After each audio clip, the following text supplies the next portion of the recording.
त्र्यम्बकं यजामहे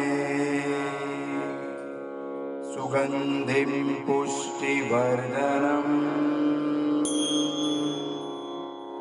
उर्वारुकमिव बन्धनान् मृत्योर्मुक्षीय मामृतात्। பொன்னிலம் மாதராசை பொருந்தினர் பொருந்தாருள்ளம் தன்னிலந்தரத்தில் ஜீவசாட்சி மாத்திரமாய் நிற்கும் எந்நிலங்களிலும் மிக்க 7 நிலம் அவற்றின் மேலாம் நன்னிலம் அருவும் ஏக நாயகன் பதங்கள் போற்றி. ஸ்ரீ தாண்டவராய சுவாமிகள் அருளிய கைவல்ய நவநீதத்தின் தத்துவ விளக்கப்படத்தில் உள்ள 60வது செய்யுளை நாம் இன்று காணவிருக்கின்றோம். முதலில் செய்யுளை பார்ப்போம்.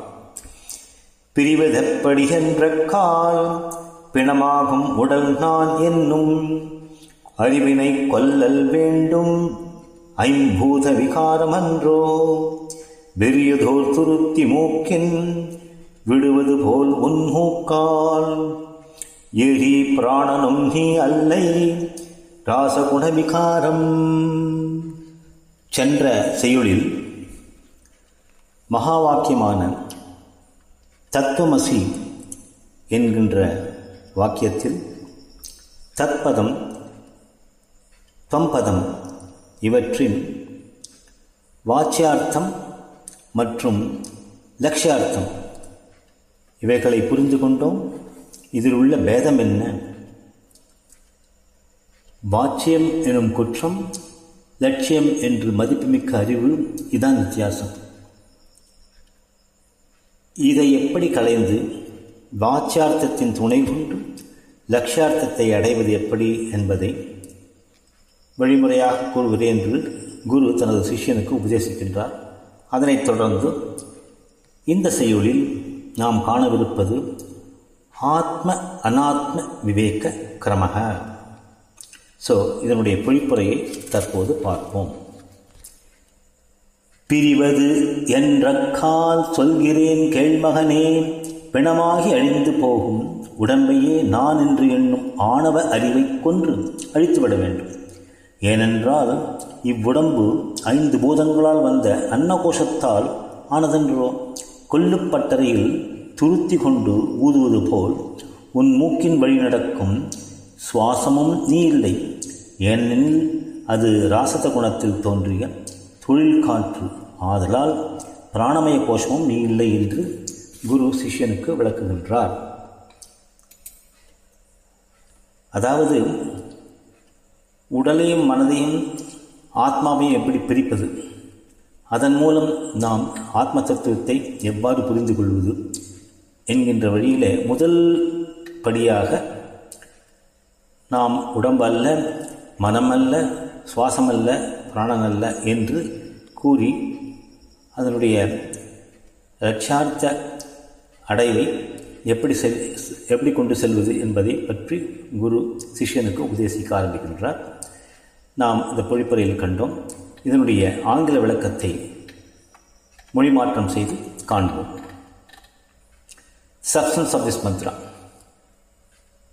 The last mantra, Swamigal says that the sadhaka must get to segregate the body and mind in its togetherness and the soul that is underlying substratum, the pure consciousness. Now, Guru takes steps to explain the procedure of how to dissociate the body from the Atman, the Antakarana, the very basis of all sensual activities, compartmentalized as Manas, Buddhi, Chit and Ahankara, that needs to be well understood, and this must be dissociated from the Atman. The Sthula Deham is not the Atman. The Sukshma Manas and Antakarana are also not Atman.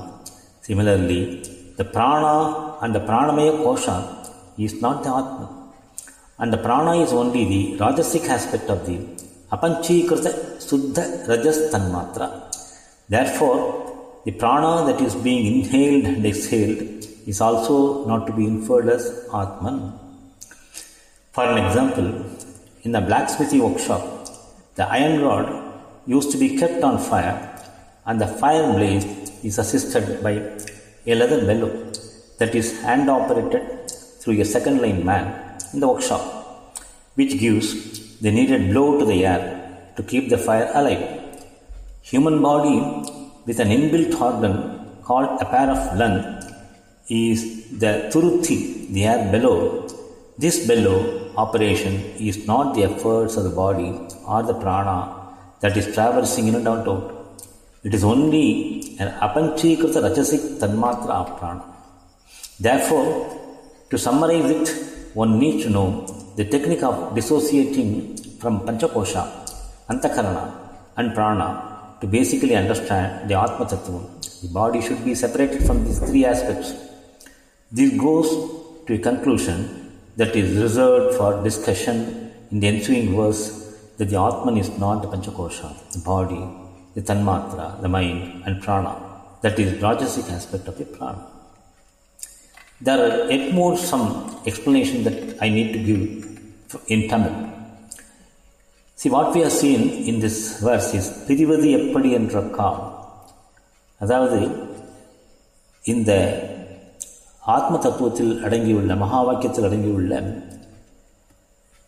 ஸ்வம்பத தத்பத விளக்கங்களிலே வாச்சியார்த்தம் லட்சியார்த்தம் இதை வேறுபடுத்தி பார்ப்பது எவ்வாறாக என்று கேட்கையிலே குருவாகப்பட்டவர் மேற்கொண்டு விளக்கங்களை சொல்லுகிறார்.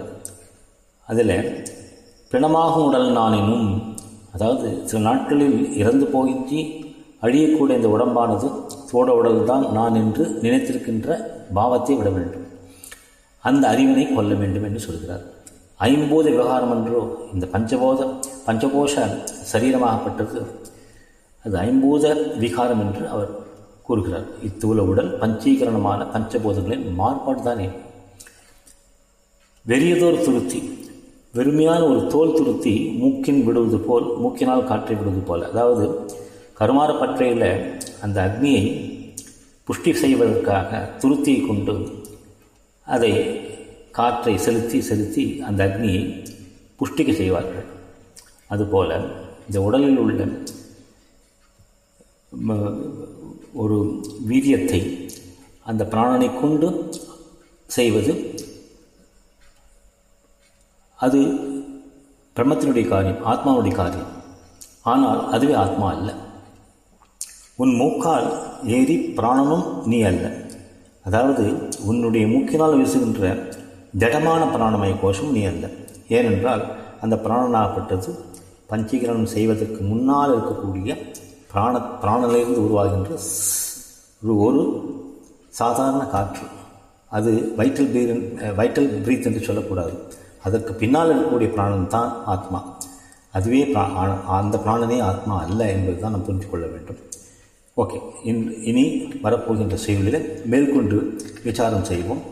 அது வரைக்கும் தேங்க்யூ ஸோ மச்.